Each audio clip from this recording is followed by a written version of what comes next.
Assalamualaikum warahmatullahi wabarakatuh.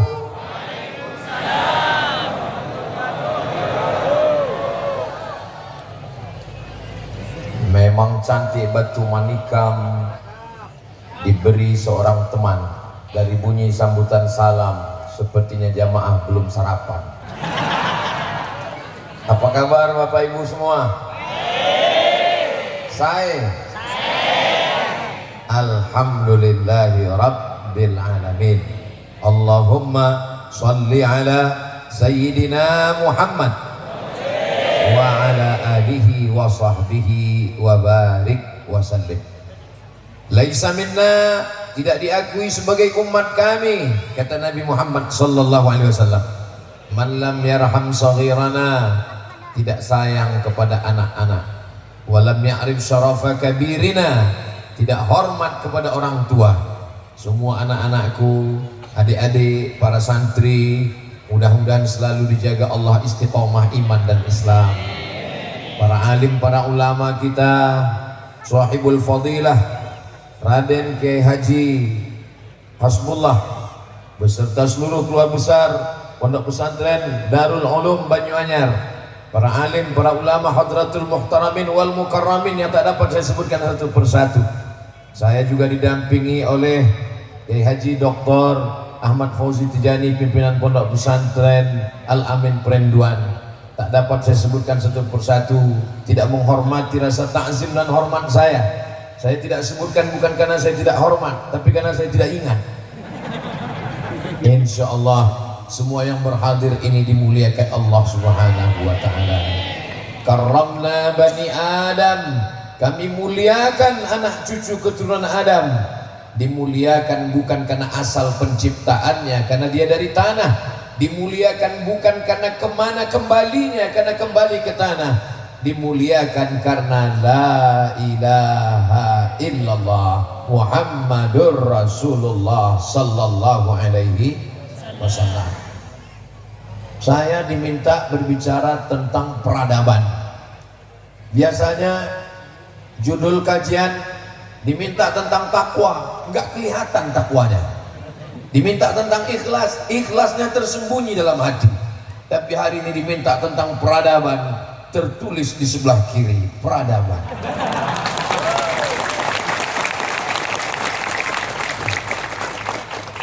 Ustadz Somad punya banyak teman, temannya dari Indragiri.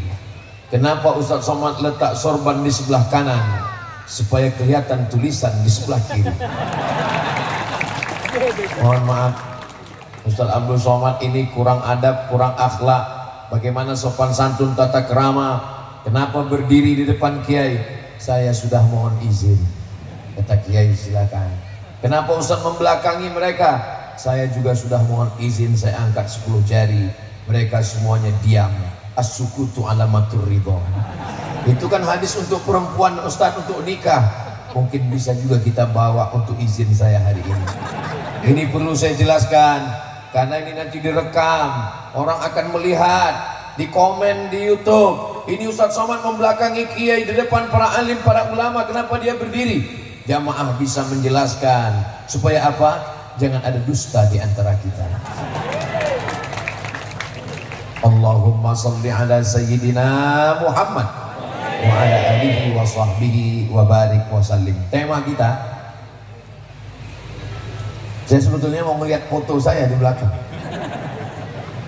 Merawat persatuan umat menuju perubahan dan peradaban bangsa yang maju. Pertama, persatuan. Kalau melihat perbedaan, jelas banyak sekali beda. Saya dengan kiai dari atas sampai bawah beda. Saya pecinya hitam, beliau peci putih. Saya pakai kain sarung, beliau pakai jubah. Kalau antara yang pakai sarung dengan yang pakai jubah kelahi, yang ketawa yang nggak pakai celana. Tapi kalau dilihat persamaan, kalau mau jaga kesatuan, lihatlah apa persamaan di antara kita. Apa persamaannya? Sama-sama menutup aurat. Tadi ketika sampai, nggak ada kiai mempermasalahkan saya, nggak ada beliau mengatakan, Ustaz Abdul Somad, kenapa datang kemari pakai peci hitam? Nggak ada beliau permasalahkan. Kenapa? Karena di peci hitamnya tertulis Banyu Anyar.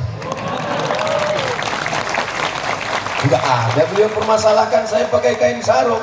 Kenapa? Kain sarungnya juga sudah dikasih warna hijau, lupa makainya.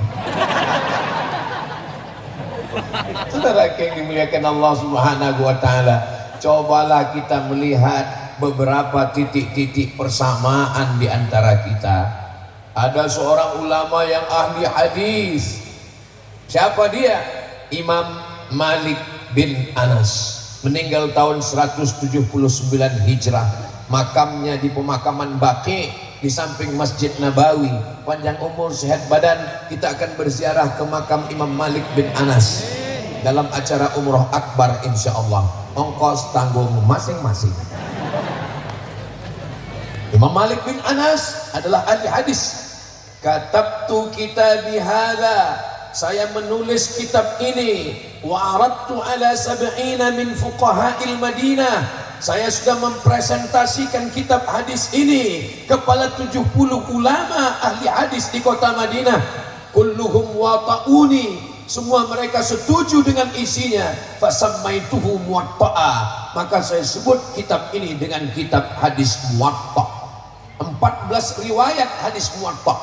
Salah satunya diriwayatkan oleh Imam Muhammad bin Idris Asy-Syafi'i, tapi riwayat yang kita baca masyhur hari ini adalah riwayat yang begitu masyhur dibaca oleh para ulama terakhir kali. Itulah dia yang sampai ke kita, kitab hadis tertua, lebih tua daripada Sahih Al-Bukhari 256, lebih tua daripada Sahih Muslim 261, karena Imam Malik bin Anas 179. Mudah-mudahan anak-anak kita termasuk para ahli hadis yang membaca, mengajarkan, mengamalkan hadis Rasulullah sallallahu alaihi wasallam. Tapi di sana ada ahlul ra'yi yang lebih rasional. Bukan berarti mereka meninggalkan hadis Rasulullah, mereka juga pakai hadis. Dia adalah Imam Abu Hanifah. Imam Abu Hanifah meninggal tahun 150 Hijrah di Kufah di Irak. Yang satu ahlul hadis, yang satu ahlul ra'yi, berdebat mereka tentang masalah hukum. Yang memperhatikan adalah ulama hadis, ulama fikih dari kota Kairo, dari Mesir. Beliau adalah Imam Al-Laits Ibnu Sa'ad. Selesai terjebak, perdebatan terjadi, Imam Laits bin Sa'ad datang kepada Imam Malik. Wahai Malik, ya, apa pendapat engkau tentang Abu Hanifah? Kata Imam Malik, saya belum pernah melihat orang yang cerdas akalnya melebihi Abu Hanifah. Imam Laits bin Sa'ad datang menemui Imam Malik. Begitu pujiannya kepada Imam Abu Hanifah. Imam Laits bin Sa'ad datang menemui Imam Abu Hanifah. Wahai Hanafi, wahai Abu Hanifah, ya, apa pendapatmu tentang Malik? Apa kata Imam Abu Hanifah? Belum pernah saya bertemu dengan orang yang hafal hadisnya, istinbat ahkamnya melebihi kehebatan Imam Malik. Mereka saling membesarkan, saling memuji. Kenapa? Karena mereka sama-sama ahlus sunnah wal jamaah. Hari ini kita bertemu, saling mengecilkan, mengkerdilkan, menjatuhkan. Kenal dengan Ustaz Abdul Somad? Siapa itu? Gak kenal, bukan apa-apa. Memang saya bukan apa-apa dan bukan siapa-siapa. Abdul Somad hanyalah seorang hamba Allah yang ingin menyampaikan ayat-ayat Allah, hadis-hadis Rasulullah. Mudah-mudahan kita selalu diberikan kebaikan dunia dan akhirat insyaallah. Amin ya rabbal. Kalau Tuhan pergi ke Mekah, jangan lupa membawa teman. Sudah lama Abdul Somad tausiah, hari ini dihadiri Spiderman. Mana maksud itu? Ada Spiderman di sana. Hebatnya kajian kita. Pagi-pagi, bukan hari libur, di hari kerja, ibu-ibu masih menyempatkan datang membawa anak-anak. Anaknya nangis, dibelikan balon. Balonnya lepas, belikan satu lagi. Tujuannya untuk apa? Supaya anak-anak ini mengenal pondok pesantren, tidak asing dengan ulama, tidak kaget dengan pendidikan agama. mudah-mudahan mereka yang dibawa hadir mendapatkan keberkahan dari para alim, dari para muassis, dari para kiai. Tentu tempat ini penuh dengan keberkahan. Dari mana Ustaz tahu tempat ini berkah? 1780, sekarang sudah 2024, 3 abad lamanya. Dari satu generasi ke generasi sampai 6 generasi tetap bertahan kitab kuning akidah Ahlus Sunnah wal Jamaah, bermazhab fikih Ahlus Sunnah wal Jamaah, Imam Abdul Hasan Al-Asy'ari, Muhammad bin Idris Asy-Syafi'i, berakhlakul karimah. Berapa banyak lembaga-lembaga yang terputus, tapi ini tetap bertahan, tempat yang penuh dengan keberkahan. Untuk para alim, para ulama, para kiai yang sudah mendahului kita, mereka yang bersusah payah, bersimbah darah untuk menegakkan agama Allah, kita tak dapat membalas kebaikan mereka. Untuk mereka semuanya, Al-Fatihah. A'udzubillahi minasyaitonirrajim. Bismillahirrahmanirrahim. Alhamdulillahi rabbil alamin. Ar-Rahmanir-Rahim. Maliki yaumiddin. Iyyaka na'budu wa iyyaka nasta'in. Ihdinas siratal mustaqim. Siratal ladzina an'amta 'alaihim ghairil maghdubi 'alaihim waladdallin. Amin. Mudah-mudahan dengan kita ajak santri anak kita membacakan Al-Fatihah, maka nanti kita pun juga kalau mati sudah menghadap Allah, anak-anak kita, santri kita pun tidak melupakan kita dan akan mengirimkan Al-Fatihah dan doa untuk kita semua, insyaallah. Amin.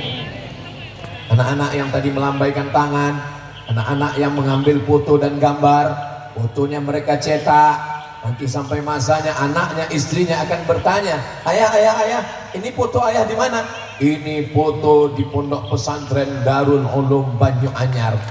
Waktu itu acara apa? Acara pengajian tabligh akbar. Siapa yang ceramah? Almarhum Abdul Somad. Semua tinggal kenangan. Pada akhirnya kehidupan manusia hanya tinggal sepotong kenangan, maka tinggalkanlah kenangan-kenangan yang baik untuk diingat. Adapun yang tidak baik, ulkuru ma'asina mautakum. Orang-orang yang sudah meninggal, sebutlah kebaikan-kebaikannya. Mudah-mudahan yang kita tinggalkan semuanya kebaikan, insyaallah. Adapun yang tidak baik dilupakan oleh sejarah. Amin ya rabbal alamin. Ibu, bapak yang merasa kurang sehat, pusing kepala, jangan cemas, ambulan sudah siap. Imam Ahmad bin Hanbal, Imam Hambali, imam mazhab yang keempat, itu tidak meyakini subuh itu ada kunutnya. Maka Imam Ahmad bin Hanbal tidak berkunut. Sedangkan Imam Muhammad bin Idris Asy-Syafi'i, Imam Syafi'i meyakini sholat subuh ada kunutnya. Disahihkan, dinyatakan oleh Imam An-Nawawi dalam kitab Al-Majmu' Syarah Muhadzab. Lalu kemudian datang seseorang bertanya kepada Imam Ahmad bin Hanbal, wahai Imam Ahmad bin Hanbal, ya, saya ikut mazhab kamu, saya subuh tidak pakai kunut. Ya, kata Imam Ahmad bin Hanbal, bagaimana kalau saya berimam, saya jadi makmum, imam saya bermazhab Syafi'i yang subuhnya pakai kunut? Apa kata Imam Ahmad bin Hanbal? Kalau imammu baca kunut, maka engkau aminkan imam, engkau katakan amin. Idza qanatal imamu faqanata. Kalau imam berkunut, maka makmum pun ikut mengatakan, ucapkan amin. Allahumma hdina fi man hadait, amin, wa afina fi man afait, amin, wa tawallana fi man tawallait, amin, wa barik lana fi ma a'tait, amin, wa qina bi rahmatika syarra ma qadait, amin. Hari ini ada orang yang mengaku mengikut mazhab Imam Ahmad bin Hanbal, Imam Hambali, tapi saya pernah sholat di samping saya, imam baca kunut, dia diam. Allahumma hdina fi man hadait, enggak mau. Imam Ahmad bin Hanbal berbeda dengan Imam Syafi'i, tapi ketika Imam Ahmad bin Hanbal sebagai murid, Imam Syafi'i sebagai guru, berteman, bersahabat, meninggal Imam Syafi'i. Disebutkan dalam kitab Manaqib Imam Asy-Syafi'i, apa kata Imam Ahmad bin Hanbal? Da'autu lisyafi'i fi salati Saya doakan Imam Syafi'i fi salati, dalam solat saya, bukan di luar solat, bukan setelah solat, fi salati. Saya doakan Imam Syafi'i dalam solat saya arba'ina sanah, 40 tahun. Saya tidak minta Bapak Ibu doakan saya 40 tahun, tidak 40 hari, tidak 4 sholat, satu sekali, satu pun jadilah. Dan doanya nggak usah banyak-banyak, satu saja. Doanya apa? Matikan Ustadz Somad dalam husnul khatimah. Dari bunyinya semangat sekali kelihatannya, semangat untuk mendoakan. Kira-kira kalau saya meninggal, Bapak Ibu mau mendoakan saya? Alhamdulillah. Ingat, al-wa'du dain, janji adalah hutang. Saudara yang dimuliakan Allah Subhanahu wa taala, walaupun kita berbeda, maka kita tetap ada persamaan-persamaan. Ini orang tidak seagama dengan kita. Wala ana abidum ma abadtum wala antum abiduna ma a'budu lakum dinukum. Jangan ajarkan orang Pulau Madura tentang persatuan. Saya dulu sebelum datang ke Pulau Madura menduga Pulau Madura ini mayoritasnya Muslim, orangnya amat sangat fanatik tentang Islam. Ini pasti tempat ini tidak ada ibadah lain. Tapi begitu saya sampai ke Pulau Madura, tempat-tempat ibadah tetap ada, tidak dihancurkan. Dulu bayangan saya sebelum menyeberang ke Pulau Madura, bayangan saya tempat ibadah yang bukan Islam itu sudah hancur semua, kena celurit. Tapi ternyata tidak ada yang terganggu. Wa ma arsalnaka illa rahmatan lil alamin. Kalaupun mereka mengajak kepada Islam, ud'u ila sabili rabbik, ajak mereka ke jalan Allah. Dengan apa? Bil hikmah. Dengan apa? Wal mau'izatil hasanah. Kalaupun mesti berdebat, wajadilhum, debatlah. Tapi debatnya dengan cara yang santun. Billati hiya ahsan. Karena akhir ayat itu ditutup, inna rabbaka huwa a'lamu biman dhalla an sabilih wa huwa a'lamu bil muhtadin. Krisis kita sekarang adalah krisis persatuan. Kira-kira yang saya sampaikan betul atau enggak betul? Dari bunyinya seperti enggak yakin. Persatuan kita sedang tercabik-cabik. Kenapa kita tidak bisa bersatu? Karena kita tidak kenal. Tak kenal maka tak sayang, tak sayang maka tak ngutang. Maka kita mesti kenal dulu. Saya tahu ini jamaah banyak yang sudah kenal dengan Ustaz Abdul Somad walaupun tidak pernah bertemu. Kami tahu Ustaz Somad sudah lama kenal. Kenalnya di mana? Di channel Ustaz Abdul Somad. Ustaz Abdul Somad official. Subscribe, like, share, and comment. Hari ini kami cuma mau melihat apakah Ustaz Somad yang kami kenal suaranya, kami tahu ceramahnya itu sama nggak wajahnya dengan yang di Baleho. Ternyata di Baleho lebih putih. Ada seorang kolumnis koran Ahram di Kairo, Mesir, namanya Anis Mansur. Anis Mansur menulis 3 pertanyaan. Hal araftahu, apakah kamu kenal dengan dia? Naam, ana araftuhu, saya kenal dengan dia. Hal iltaqaita bihi, apakah kamu sudah bertemu dengan dia?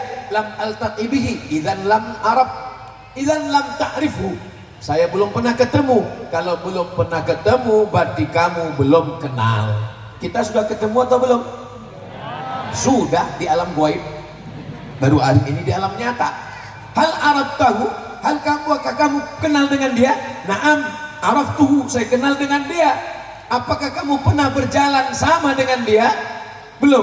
Kamu belum kenal dengan orang kalau kamu belum pernah satu perjalanan dengan dia. Ustaz Somad kenal dengan Kiai Haji Ahmad Fauzi Tijani. Pernah seperjalanan dengan dia? Ya. Setiap saya datang ke Pulau Madura, 4 hari saya datang. Hari Jumat, hari Sabtu, hari Ahad, hari Senin. Ini tausiah saya yang terakhir. Kalau gitu habis ini Ustaz mati. Habis ini langsung ke airport. Selama 4 hari perjalanan ini, saya melihat bagaimana beliau makan, bagaimana beliau minum, bagaimana beliau sholat, bagaimana beliau lelah, bagaimana beliau mengantuk, bagaimana beliau letih, dan bagaimana beliau saat kehilangan sendal. Banyak orang yang ketika kita bertemu orangnya ta'zim, orangnya tawadhu, orangnya sabar, tapi begitu sendalnya hilang ngamuk. Tapi Kiai Ahmad Fauzi Tijani begitu dikatakan sendalnya hilang, dia belum tenang. Kenapa?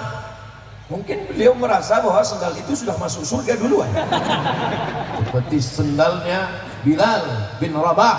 Apa kata Nabi SAW? Ta'al ya Bilal, sini sebentar Bilal. Ada apa ya Rasulullah? Sami'tu dafan 'alaika baina yadayya fil jannah. Saya mendengar suara gesekan sendalmu di surga. Sehebat-hebatnya Abdul Somad. Kok hebat? Abdul Somad statusmu STJ, status tak jelas. Tapi Bilal bin Rabah, walaupun dia berkulit hitam, walaupun dia budak hamba sahaya, sendalnya lebih dulu masuk surga daripada engkau Abdul Somad. Apa pembahasan kita tadi? Kok ke sendal perginya? Saudara yang dimuliakan Allah Subhanahu wa taala, maka kita saling mengenal, bersilaturahim. Mungkin orang yang belum pernah ketemu dengan Ustaz Somad hanya nonton videonya saja. Apa kata mereka? Ustaz Somad itu orangnya keras, Ustaz Somad itu orangnya kasar, ngomongnya melambung. Ustaz Somad itu bukan keras, suaranya yang nyaring. Suaranya pun nggak terlalu nyaring, tapi karena sound systemnya mantap. Saudara yang dimuliakan Allah Subhanahu wa taala, saya menduga hari Jumat, hari Sabtu, hari Ahad, hari Senin, hari terakhir, tausiah terakhir, saya menduga di tausiah terakhir ini saya sudah tidak bisa lagi bersuara menggelegar. Saya mau bicara yang santai-santai saja. Jamaah sekalian, mari kita menjaga peradaban, mari kita jaga persatuan. Tapi rupanya ketika bertemu dengan jamaah yang bersemangat, kita pun jadi juga ikut bersemangat. Kenapa suara Ustadz masih menggelegar? Kenapa suara Ustadz masih nyaring? Banyak alasan. Pertama, peci baru. Yang kedua, baju baru. Yang ketiga, tadi dikasih kiai makanan penuh meja itu. Pangkingkan penuhnya, bingung saya mau makan apa. Saya cari makanan yang tidak terlalu lama mengunyahnya, pakai kuah kanan kiri gul. Masya Allah, tabarakallah. Man ahsana ilaikum, siapa yang berbuat baik kepada kamu, fakafi'uhu, balaslah. Fa illam tajidu, kalau kamu belum mampu membalasnya, fad'u lahu, doakanlah. Semoga kiai panjang umur, murah rezeki. Semoga pondok ini terus dari generasi ke generasi tetap dijaga Allah sampai hari kiamat.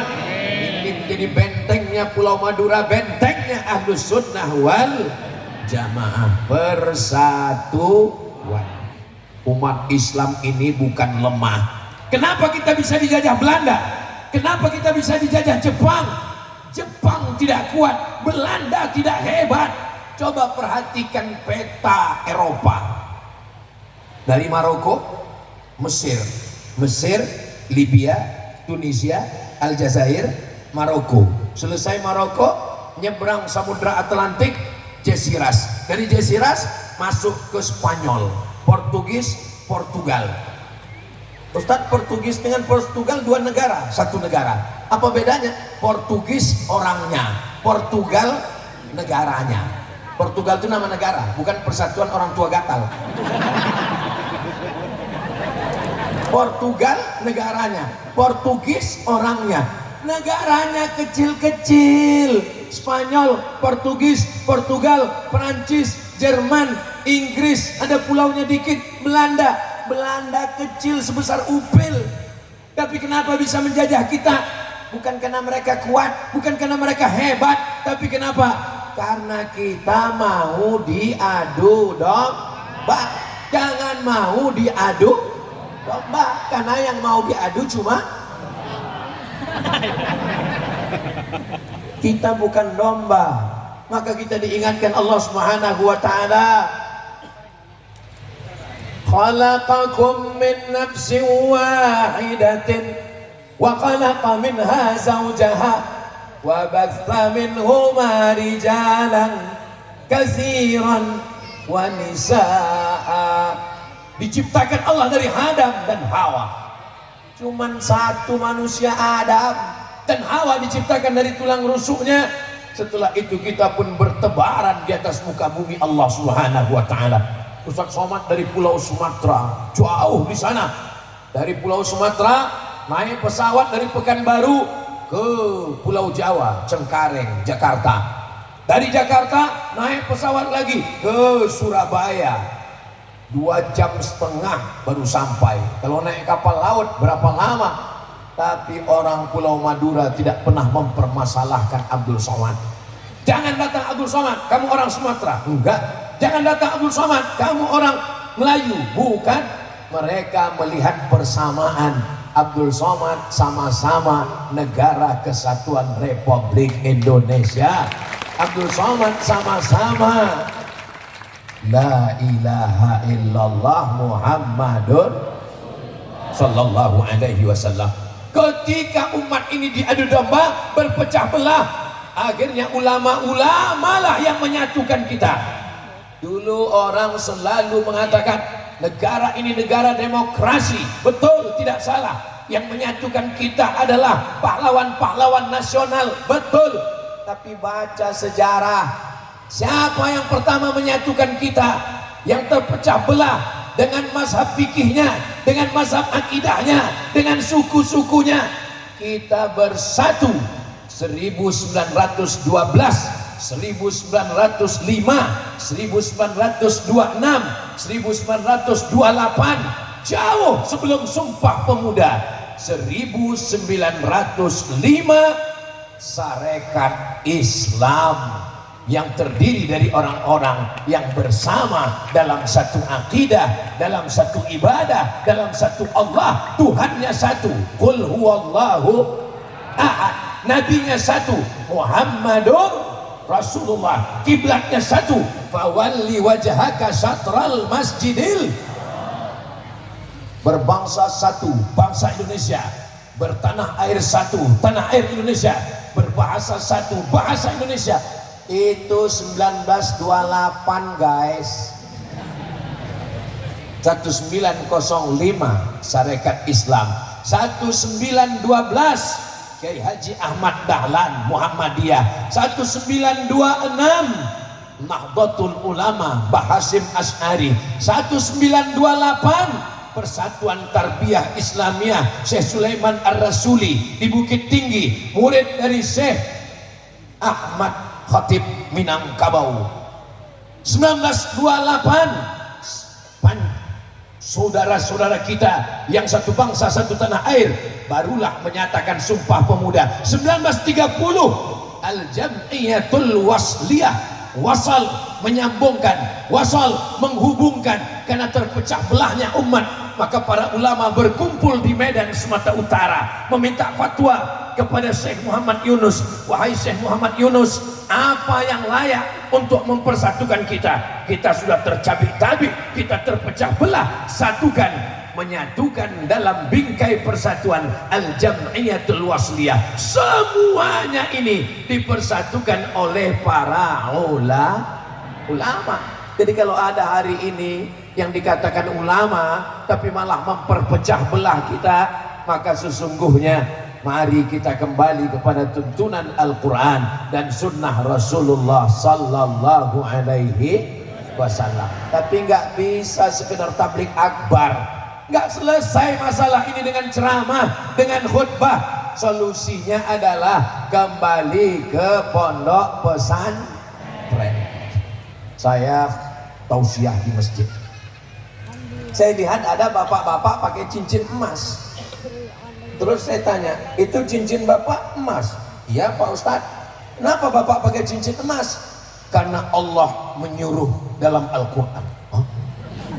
Lama saya mikir, berarti piknik saya kurang jauh. Mazhab apa ini ya? Kalau boleh tahu Pak ayatnya? Khudhu zinatakum inda kulli masjid. Khudhu, ambillah, pakailah, zinatakum, perhiasan kamu, inda kulli masjid. Kalau kamu mau ke masjid, pakailah perhiasan. Inilah perhiasan yang paling bagus. Lama saya terdiam. Ini lama-lama orang yang waras ragu dengan kewarasannya. Ada sahabat kita Dia pergi ke rumah sakit jiwa. Begitu masuk pintu gerbang, ketemu orang gila. Orang gila di pintu gerbang itu nanya, sudah lama gila? Saya waras, kamu yang gila. Masuk ke dalam, di tempat tanah lapang, orang gila lagi duduk ngumpul, tepuk tangan. Orang gila, orang gila, saya yang waras, kalian yang gila. Masuk lagi ke dalam, di dekat kantor direktur rumah sakit, ketemu satu orang gila. Nanya, sudah lama gila? Lama-lama kata sahabat kita ini, saking banyaknya orang gila, orang waras ragu dengan kewarasannya. Seandainya semua orang mengatakan, kamu kalau mau ke masjid bawa perhiasan, kalau mau ke masjid bawa perhiasan, kalau mau ke masjid bawa perhiasan, ayatnya jelas, khudzu zinatakum inda kulli masjid. Orang yang awam pun akan terikut. Siapa yang mengerti tentang ayat ini? Yang ngerti adalah santri pondok pesantren. Daftarkan anak Anda ke pondok pesantren Darul Ulum sebelum tanggal penutupan berikut ini. Ingat, kuota terbatas. Saudara yang dimuliakan Allah, saya tidak pernah diminta untuk buat endorse, saya tidak pernah dibisik-bisiki untuk buat pengumuman. Lalu kenapa Ustadz ngomong begini? Supaya bapak ibu yang memasukkan anaknya, anaknya jadi para alim ulama, anaknya menjadi ahli fikih, dan ketika nanti anaknya masuk surga, anaknya pasti nanya, Ustadz Somad mana? Disitulah saya mendapatkan syafaat dari santri-santri alumni pesantren Darul Ulum Banyuanyar, insyaallah. Amin ya rabbal. Masuk surga itu nggak sendirian, Pak. Masuk surga itu berjamaah, ramai-ramai. Mana ayatnya masuk surga ramai-ramai? Jelas-jelas dalam Al-Quran datang ngadap Allah sendirian. Walaqad ji'tumuna furada, kamu datang menghadap kami furada, sendirian. Ayat ini cerita tentang kamu datang menghadap kami sendirian, bukan ayat berangkat haji pakai visa furoda. Kama khalaqnakum awwala marrah, sebagaimana dulu kami ciptakan kamu sendirian, kamu pun akan menghadap kami mati sendirian. Betul, tapi saat masuk surga kita berjamaah. Wasiqal ladzina taqaw ilal jannati zumara, mereka masuk surga digiring dibawa zumara, berjamaah. Dan di antara jamaah yang akan masuk surga itu adalah jamaah peradaban. Amin. Tentu yang masuk lebih dulu yang punya seragam. Jamaah peradaban berangkat. Yang masuk yang pakai seragam dulu, masuk. Ustadz Somad masuk, of course. Itulah maka pentingnya kita selalu bersama dengan orang-orang soleh, bukan somad. Tadi saya mulai tausiah jam 8:30. Sekarang sudah jam 9 lewat 10. Ternyata sudah 40 menit saya berdiri, anak kecil 2 orang yang di depan tidak bergeming sedikit pun. Di tempat lain saya dari tadi memang menghitung nih sampai berapa menit mereka bertahan. Bertahan 2 orang pengawal Ahlus Sunnah wal Jamaah. Di tempat lain saya tausiah baru kultum 15 menit bapaknya udah nguap. Apalagi anaknya. Tapi hari ini tolong adik kameramen ambil gambar mereka sebelum mereka berdiri pulang ke ibunya. Mohon maaf ya Bu, ini anak diancam atau sukarela? Para yang dimuliakan Allah Subhanahu wa taala, kalau anak-anaknya saja tahan mendengar ceramah, apalagi bapak ibunya. Betul? Memangnya Ustadz Somad nggak pernah diundang acara ceramah untuk anak-anak? Pernah. Pengalaman yang paling menggetarkan hati. Assalamualaikum Ustadz Somad. Waalaikumsalam. Bisa datang menyampaikan tausiah di sekolah kami? Siap. Simatupang, siang malam tunggu panggilan. Saya datang. Begitu saya datang, saya sangka yang mau diceramahi wali santri, wali murid, anak TK semua. Kata protokol, berikut ini mari kita dengarkan tausiah yang akan disampaikan oleh Profesor Dr. Abdul Somad LCMA. Enggak ada satupun anak itu yang peduli. Semuanya kiki. Dalam hati saya, habis harga diriku hari ini. Saya pun menjaga wibawa saya. Saya pura-pura seakan-akan tidak terjadi apa-apa. Assalamualaikum warahmatullahi wabarakatuh. Mereka tetap juga nggak peduli. Saya buka dengan muqaddimah. Alhamdulillahi wa kafa, wassalatu wassalamu ala al-habibil mujtaba wa ala alihi wa ashabihi ahli sidqi wal wafa. Subhanaka la ilma lana. Mereka tetap nggak memperhatikan. Sampai akhirnya ini kalau saya lanjutkan dua kemungkinan. Kalau nggak saya stres, mereka stres. Akhirnya saya panggil pawangnya. Kepala sekolah, mohon bantu saya, Bu. Bisa Ibu tolong saya? Kalau nggak bisa tolong, saya pulang ini. Datang kepala sekolah naik ke atas pentas, lalu dia senyum ke anak-anak. Anak-anak sekalian, tepuk anak soleh. Anak soleh, jangan ribut. Lihat Ustadz lagi cemas. Begitu ibunya tepuk tangan, anaknya tenang. Dalam hati saya, ternyata semudah itu ya. Kalau tahu gitu saya tepuk dari tadi. Tapi di Banyuanyar, anak-anak yang dididik sudah terbiasa mendengarkan tausiah. Mereka tidak bersembunyi di belakang, mereka tidak berada di tengah ibunya, mereka tampil ke depan. Inilah calon pemimpin masa depan.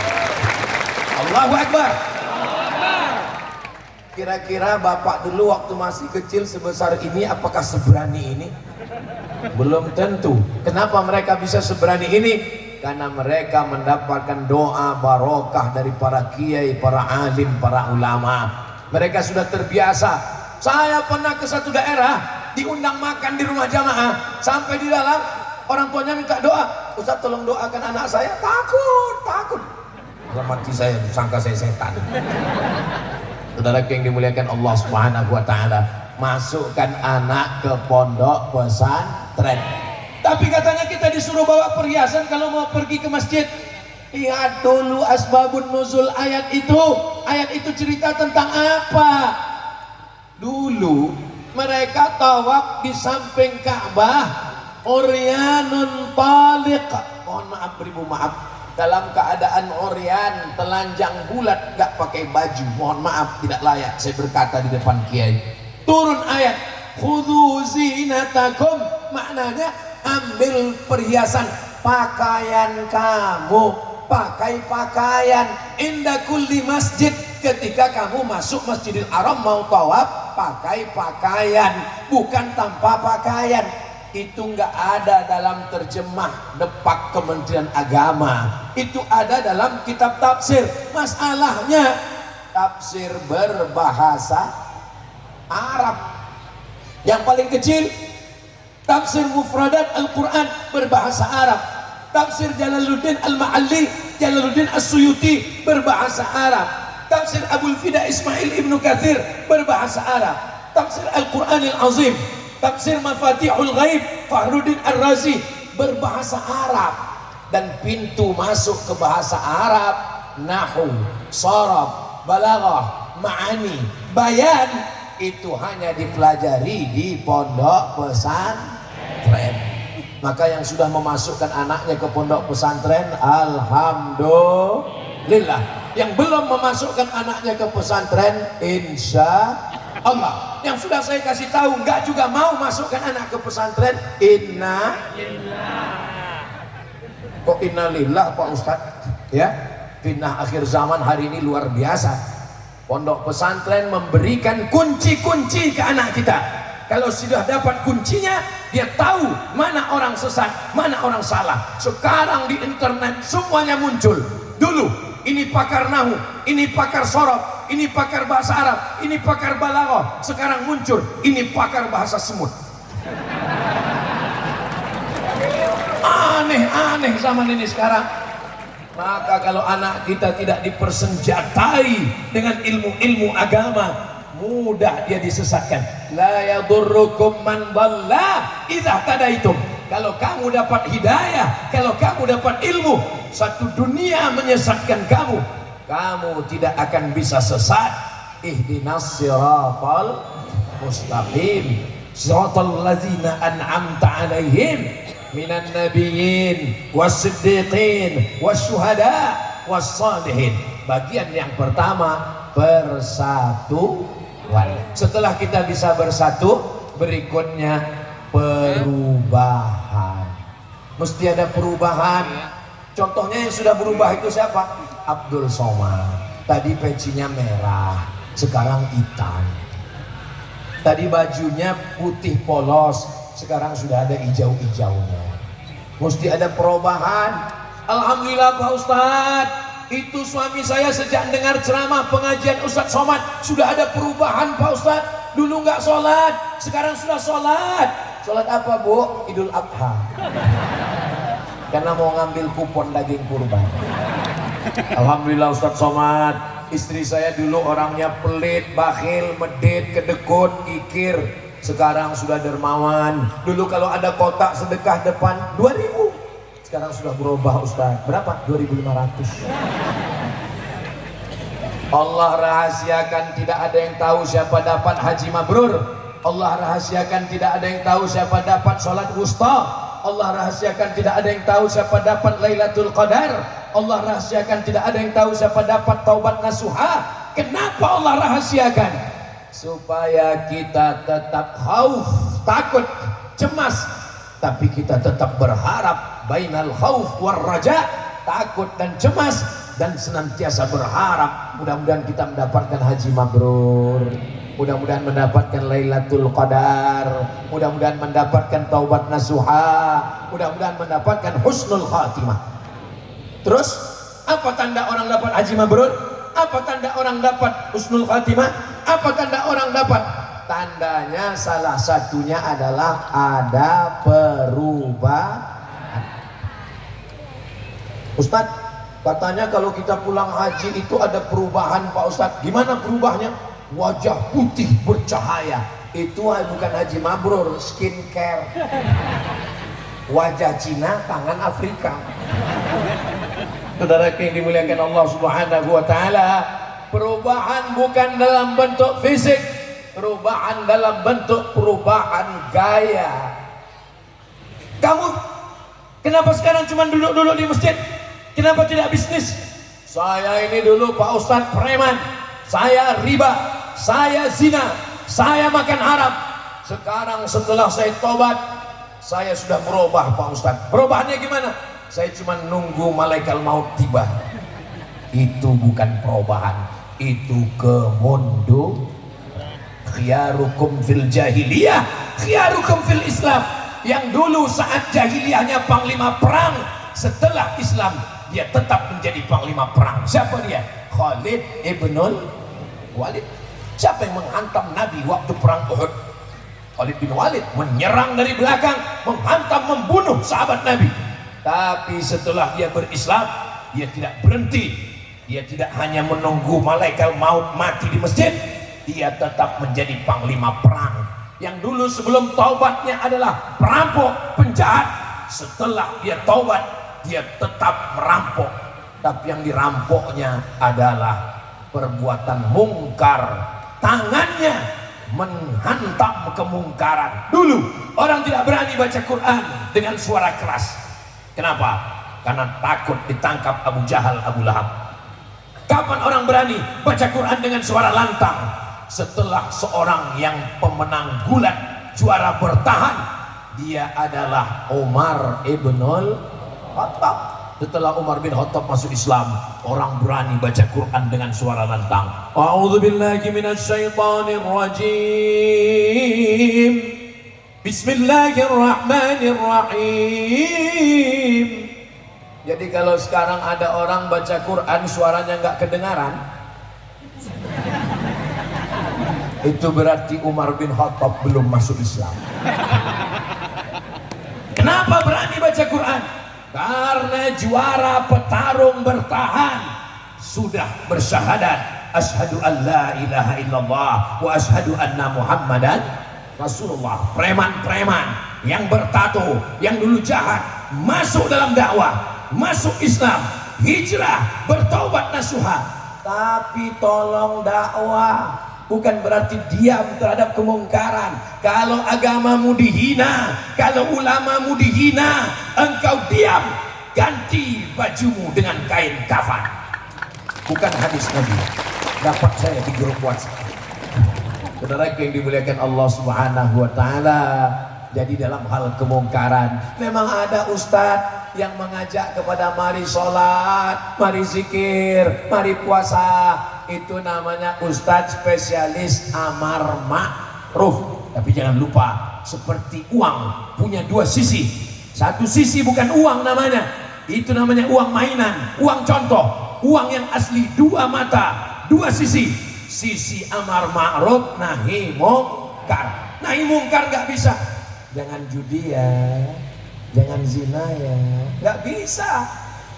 Nabi Muhammad itu bertutur kata lembut, dia nggak pernah marah-marah. Kapan Nabi ada kalanya matanya merah, suaranya menggelegar? Ketika kapan? Ketika ayat-ayat Allah dihinakan, bahkan dibacakan qunut nazilah 1 bulan. Allahumma an rel, Allahumma an zakwan, Allahumma an usayyah, laknatlah mereka ya Allah. Kapan Nabi minta laknat? Ketika para dai dibunuh, ketika para dai dihinakan. Allah meminta, Nabi memohon kepada Allah Subhanahu wa ta'ala supaya dilaknatlah mereka.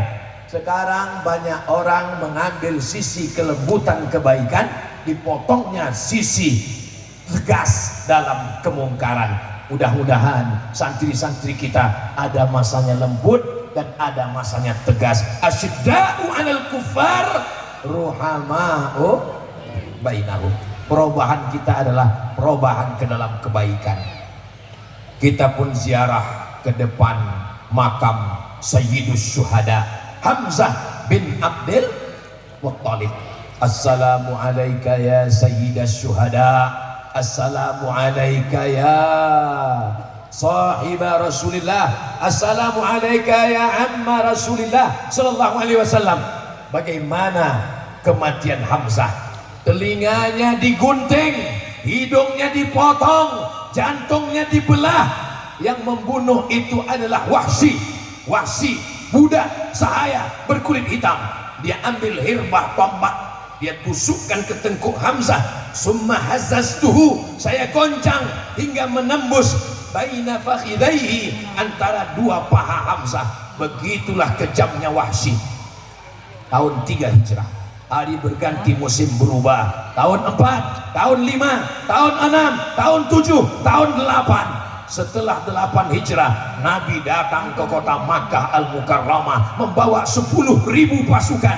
Panglima perangnya Sa'ad bin Ubadah. Apa kata Sa'ad bin Ubadah? Hadza yaumul malhamah, ini hari balas dendam. Kenapa Ustaz Somad berapi-api sekarang? Mungkin efek baju baru. Gimana rasanya pakai baju baru nih Ustaz Somad? Kalau tuan ke Pulau Buru, jangan lupa membawa kipas. Kalau mau tahu rasanya baju baru, rasanya sangat panas. Enggak, itu hanya sekedar iklan sejenak saja. Kita lanjutkan.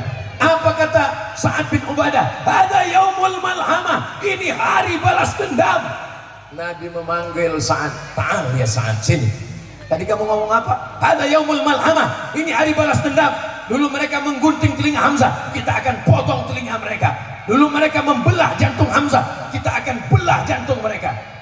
Hadza yaumul marhamah, ini hari berkasih sayang. Dari lam ke ra, dari malhamah ke marhamah. Ketika Nabi sudah menghancurkan berhala patung-patung, ada yang terbuat dari besi, ada yang terbuat dari perak, ada yang terbuat dari emas, ada yang terbuat dari roti. 360 patung dihancurkan. Begitu kata Syekh Safiyur Rahman Al-Mubarakfuri dalam kitab Ar-Rahiq Al-Mahtum. Selesai itu Nabi berdiri, ya ahla Makkah, ma tarawna anni fa'ilum bikum. Wahai penduduk Makkah, menurut kalian apa yang akan aku lakukan terhadap kalian? Apa kata orang Makkah? Akhun karim wa ibnu akhin karim. Engkau saudara kami ya Muhammad, ayahmu saudara kami ya Muhammad. Ternyata kalau kita sudah menang, semua jadi saudara, besti. Akhun karim, wa bunu akhin karim. Apa kata Nabi SAW? Idhabu wa antumut tulaqa. Pergilah kamu semua, kamu bebas. Tidak ada telinga yang dipotong, tidak ada hidung yang digunting, tidak ada jantung yang dibelah. Semuanya bebas. Turunlah ayat idza jaa nasrullah wal fath wa ra'aitan nasa yadkhuluna fi dinillahi afwaja. Berbondong-bondong mereka masuk Islam, bukan karena tombak Rasulullah, bukan karena pedang Rasulullah. Mereka masuk Islam berubah 180 derajat karena maaf dari Rasulullah sallallahu alaihi wasallam. Mana Wahsy? Mana Wahsy yang dulu menggunting telinga Hamzah? Mana Wahsy yang dulu menusukkan tombaknya? Ternyata Wahsy lari ke Taif. Takut telinganya dipotong Rasulullah SAW. Lari ke Taif. Tapi bukan berarti nanti bapak ibu yang umroh pergi ke Taif itu ikut Wahsy, bukan. Taif jalan-jalan bagus, nggak apa-apa, dingin, suasananya indah.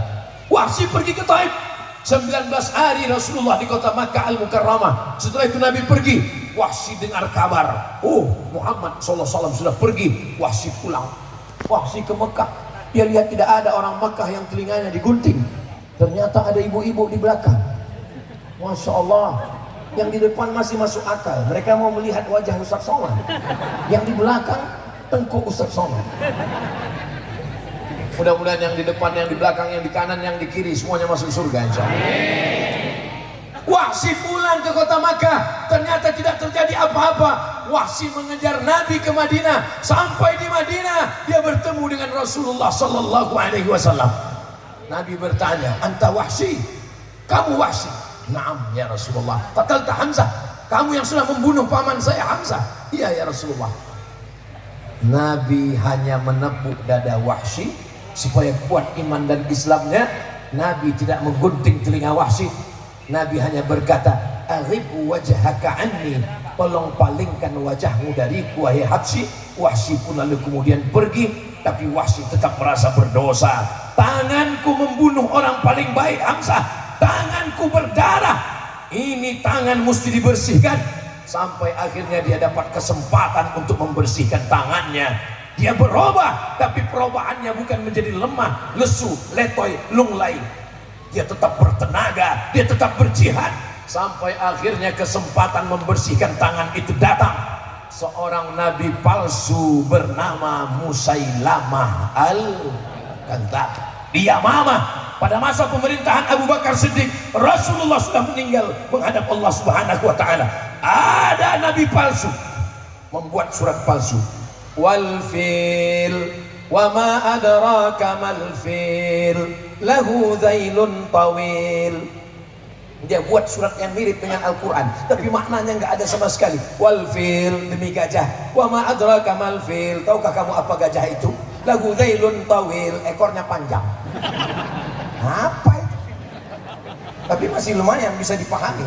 Ini sekarang ada bahasa nggak ngerti sama sekali.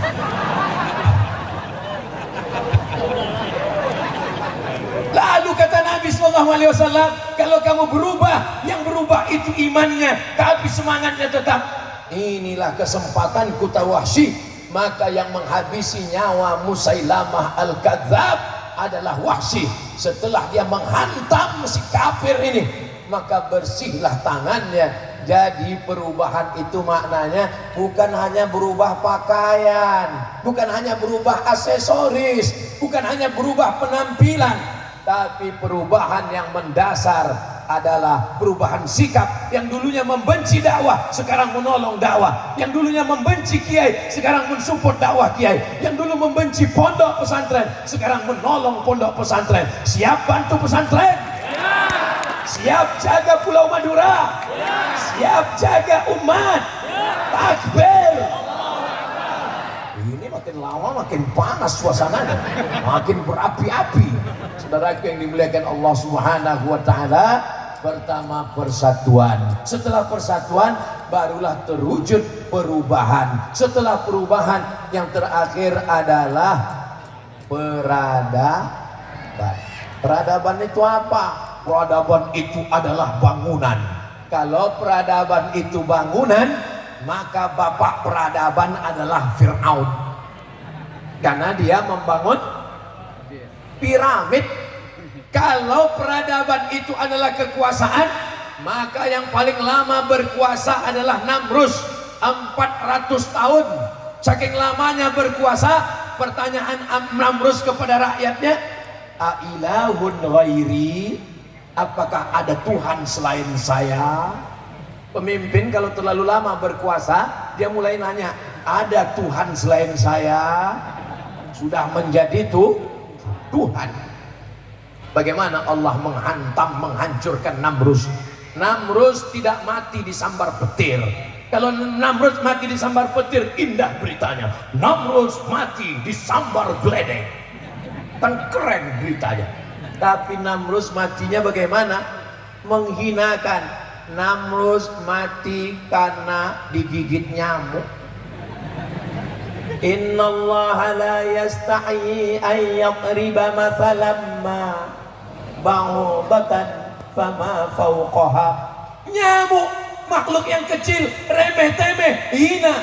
Mohon maaf kalau boleh saya bertanya ke bapak-bapak, ada di antara bapak yang punya ternak nyamuk? Enggak ada. Ternak ayam ada, ternak tuyul ada, ternak nyamuk enggak ada. Tapi Allah menghancurkan penguasa zalim dengan nyamuk. Datang nyamuk, wow, masuk ke dalam hidungnya, naik ke otaknya.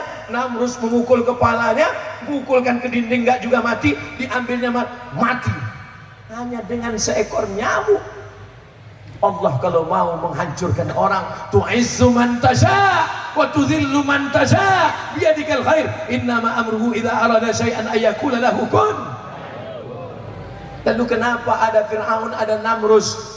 Memang hidup ini begitu, saudaraku. Nanti kalau ada orang mengatakan, kamu baik, aku nggak baik, kamu bagus, aku nggak bagus, kenapa rezekiku lancar, kenapa kamu susah?